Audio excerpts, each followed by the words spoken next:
Isang magandang umaga sa ating lahat, mga kapatid ko kay Kristo. Isang magandang Lunes na naman, Panginoon, mga kapatid, mga kaibigan. Isang unang araw ng linggo, Lunes, April 20. Kaya inaanyayahan ko ang bawat isa na makinig at magnilay sa mensahe ng The Solid Rock na sa gitna ng mga pagsubok at hamon ng buhay, makikita natin ang tunay na katatagan kay Jesucristo, ang ating matibay na pundasyon.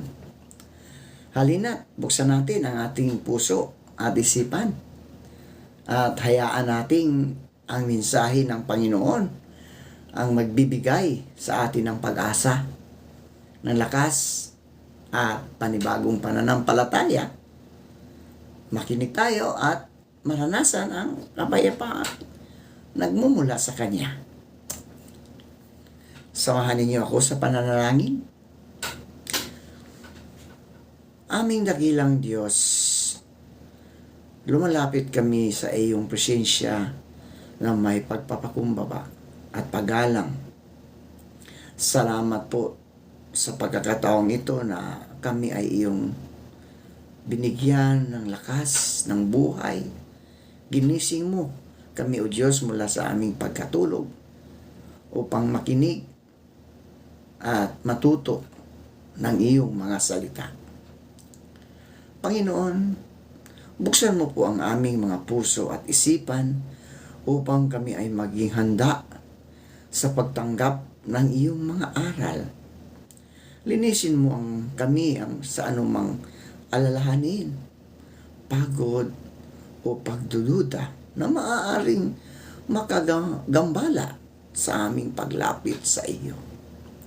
Gabayan mo ang bawat isa sa amin, O Diyos, sa oras na ito. Naway ang iyong banal na Espiritu ang manguna sa aming devotion ngayong umaga upang ang lahat ng aming maririnig at maisasagawa ay magdala ng pagbabago sa aming buhay at magbigay ng karangalan sa iyong pangalan. Maraming salamat po sa iyong presensya na kasama namin ngayong umaga. Sa iyo po namin ipinagkatiwala ang lahat ng ito. Sa pangalan ni Jesus. Amen. Amen. Mga kaibigan, mga kapatid, o sa pananampalataya, ang ating pong pagninilayan ngayong umaga ay matatagpuan sa Bagong Tipan. Sa Lucas, Kabanata 24, talatang 13 at hanggang 15. Ito po ang sinasabi. Nang araw ding iyon, dalawa sa mga alagad ni Jesus ang naglalakad patungo sa isang nayon na ang pangalan ay Emmaus, mga 11 kilometro mula sa Jerusalem. Pinag-uusapan nila ang lahat ng nangyari tungkol kay Jesus.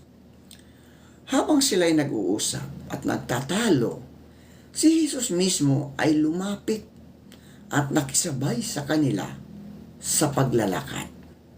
Pinagpala na po tayo sa pagkabasa at pagkarinig ng kanyang mga salita. Mga kaibigan, mga kapatid, ang Lucas 24, talatang 13 hanggang 15, makikita natin ang dalawang alagad ni Jesus na naglalakad patungo sa Emmaus. Sila ay galing sa Jerusalem at ang kanilang puso ay mabigat, mga kaibigan, mabigat dahil sa mga nangyayaring trahedya. Ang pagpapako kay Jesus sa krus para sa kanila Tila nagwakas na ang lahat ng pag-asa. Ang kanilang tagapagligtas na kanilang sinundan, pinaniniwalaan at minahal ay namatay na. Kaya habang sila ay naglalakad, ang kanilang usapan ay puno ng kalungkutan, pagkalito at pagtataka.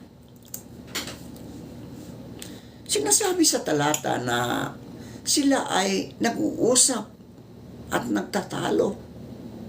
Mga kaibigan ko, mga kapatid ko kay Kristo, ibig sabihin, hindi lamang simpleng pag-uusap ang nangyayari.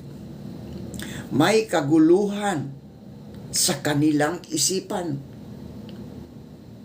Marahil ay nagtatanong sila, bakit ito nangyayari?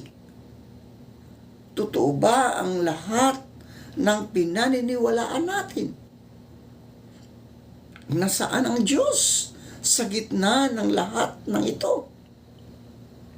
Ang ganitong uri ng lalakbay, mga kaibigan, mga kapatid, ay larawan ng maraming tao ngayon. Larawan ng maraming tao ngayon. Mga taong patuloy na naglalakad sa buhay na may bitbit na sakit, tanong at panghihina ng loob. Ngunit mga kapatid, mga kaibigan, sa gitna ng kanilang paglalakad, may isang hindi inaasahang pangyayari. Si Jesus mismo, mga kapatid, mga kaibigan, si Jesus mismo ay lumapit at sumabay sa kanila sa paglalakad. Hindi siya dumating sa isang dramatikong paraan. Hindi siya agad nagpakilala. Sa halip, siya ay simpleng nakisabay sa kanilang paglakad. Ito ay isang napakahalagang larawan ng presensya ng Diyos sa ating buhay. Madalas sa ating pagkalito at kalungkutan, iniisip natin na iniiwan na tayo ng Diyos. No? Pero, kapatid, kaibigan, ang katotohanan, siya ay lumapit. No? Ang Diyos ay lumapit. Hindi palaging sa paraang inaasahan natin, kundi sa tahimik at simpleng paraan kasama natin sa ating pang-araw-araw na paglalakbay dito sa mundo. Hindi agad siya nakikilala ng mga alagad. Bakit? Dahil ang kanilang iniisip at ang kanilang puso ay puno pa ng sakit at pagkabigo. Diba? Mga kapatid, mga kaibigan, kapag ang isang tao ay sobrang bigat ang dinadala, may problema ka. Ano pa? Malungkot ka.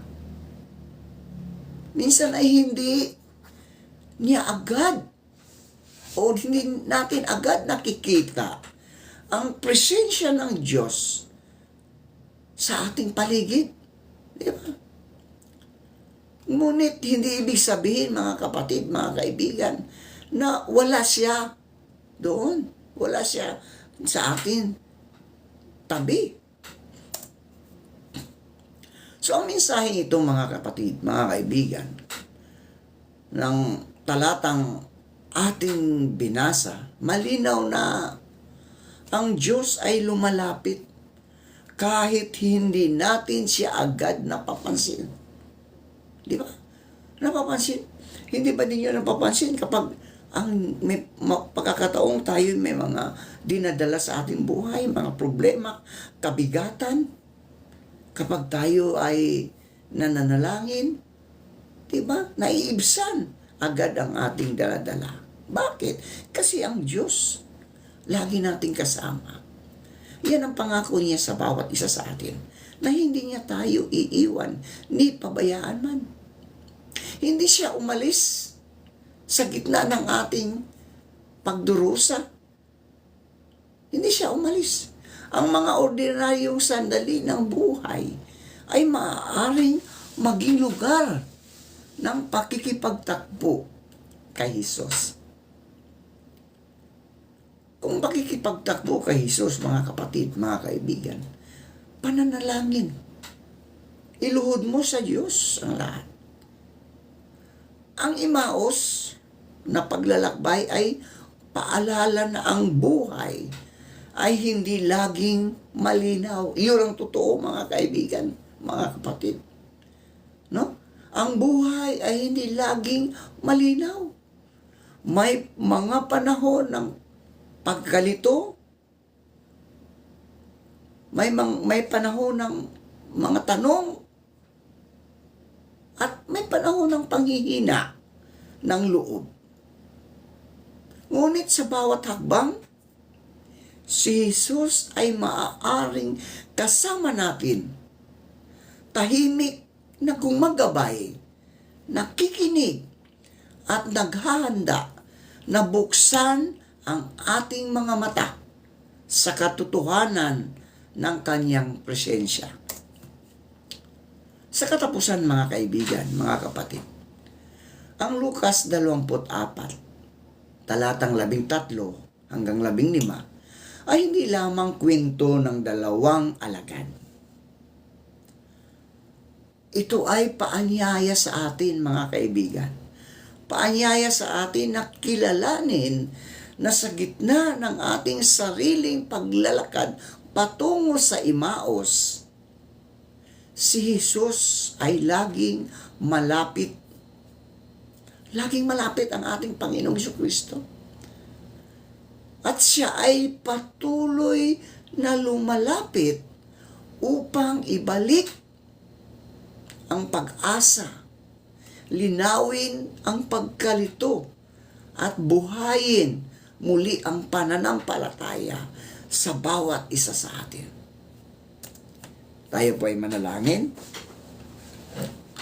Panginoong Hesus, salamat po sa iyong salita na nagbibigay sa amin ng pag-asa at lakas.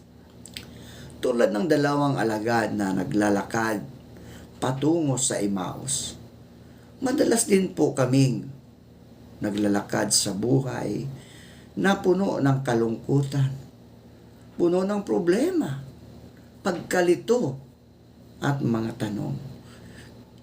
Ngunit salamat po, Panginoon, sapagkat sa gitna ng aming paglalakad, ikaw ay lumalapit at sumabay sa amin.